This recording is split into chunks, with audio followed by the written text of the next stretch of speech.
Here are 6 items you should keep in your Porsche at all times.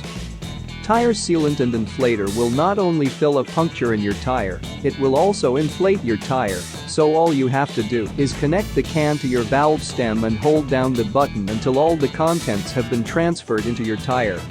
1 to 2 minutes, and you're back on the road. Portable battery jump starters are only a little larger than a cell phone, and they can be connected to a dead car battery to provide a jump.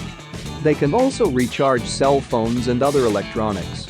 A multi-tool is a must-have in your car at all times, as they can be used to perform any number of field repairs. Many motorists who have been stranded for long periods of time have said that their biggest mistake was not having a bottle of water in the car, so be sure to always keep one with you. Tires get low without notice, and a gas station with an air compressor isn't always close by, so keep a tire inflator with you. The smallest fires can spread quickly and end up destroying your car long before a fire crew will get there to put it out. And exotic sports cars seem to be the most prone to fires.